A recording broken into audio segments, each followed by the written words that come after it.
Bismillahirrahmanirrahim. Alhamdulillahirabbil alamin. Wa bihi nasta'inu ala umuri dunya waddin. Wassalatu wassalamu ala asyrafil anbiya'i wal mursalin. Sayyidina Muhammadin wa ala alihi wa sahbihi wa man walah. Alhamdulillah, sore hari ini kita bisa lanjutkan kajian as-siyasah asy-syar'iyyah kita. Pada pertemuan kedua ini masih sekitar seri kepemimpinan dalam Islam, dan materi kita terkait dengan pemimpin itu dipilih berdasarkan kebutuhan umat, bahwa ijtihad umat dalam menentukan siapa yang berhak dan layak menjadi pemimpin mereka merupakan bahan kajian para ulama kita sejak dulu dalam khazanah karya-karya mereka. Olehnya tidak ada satupun buku yang berbicara tentang as-siyasah asy-syar'iyyah melainkan memberikan porsi yang cukup terhadap persoalan ini.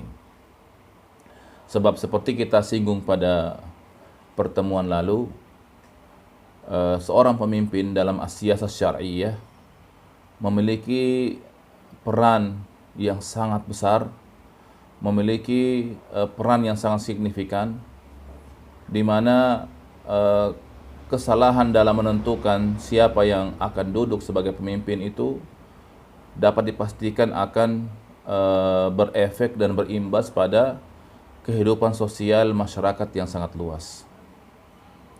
Karena itulah lahir kaidah-kaidah dalam memilih pemimpin, juga syarat-syarat dalam as-siyasah syar'iyyah dalam memilih siapa yang berhak untuk menjadi pemimpin.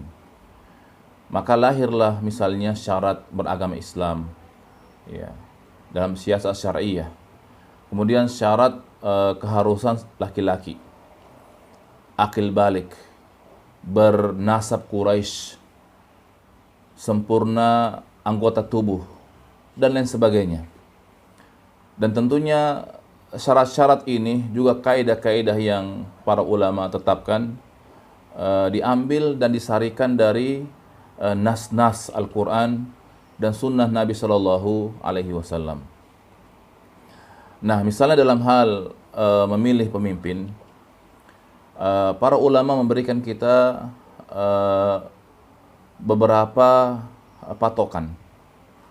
Di antara patokan yang mereka berikan itu adalah jika ada beberapa calon pemimpin yang hendak dipilih dan kondisi mereka setaraf atau sama dalam hal syarat-syarat asasi yang harus dipenuhi, maka ada satu hal penting yang juga mereka singgung, bahwa patokannya adalah kebutuhan, bahwa umat hendaklah memilih apa yang memang mereka butuhkan saat itu.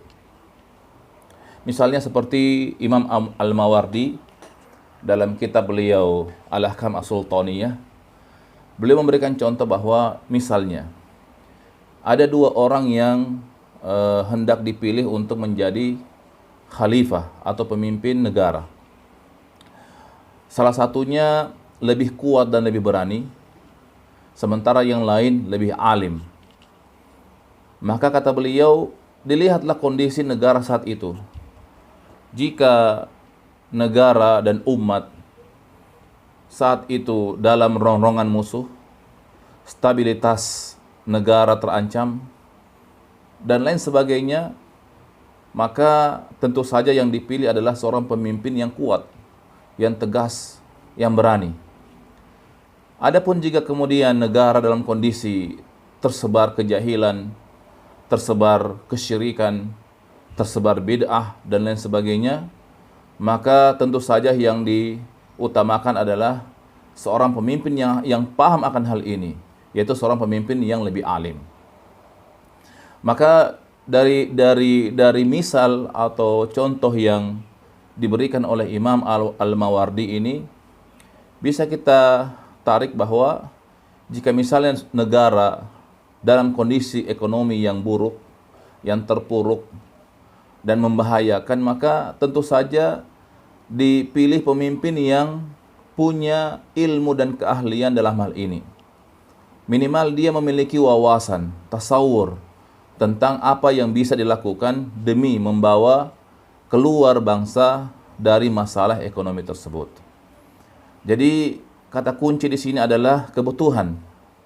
Kebutuhan agar supaya umat tidak salah meletakkan atau memilih pemimpin yang sebenarnya tidak mereka butuhkan.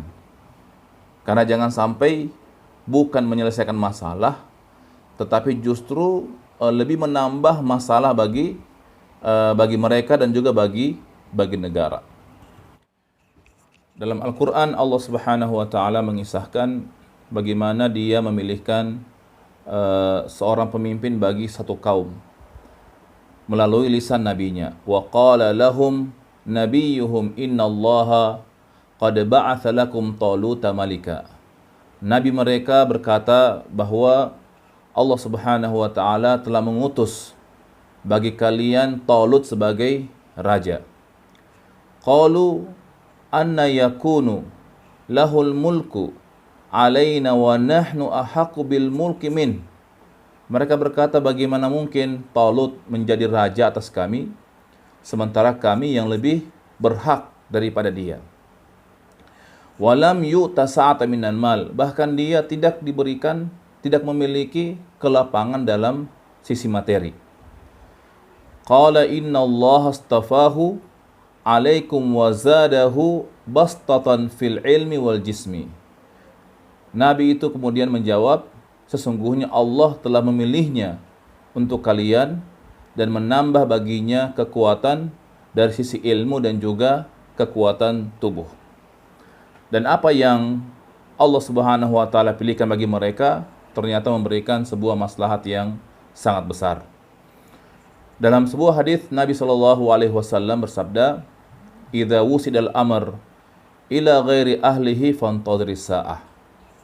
Jika sebuah urusan yang menyangkut maslahat orang banyak diberikan kepada orang yang bukan ahlinya, maka tunggulah kehancurannya. Jadi dari sini jelas bahwa memilih pemimpin selain daripada terpenuhnya syarat-syarat yang diinginkan oleh syariat kita, juga hendaklah pilihan tersebut diutamakan sesuai dengan kebutuhan bangsa dan umat saat itu.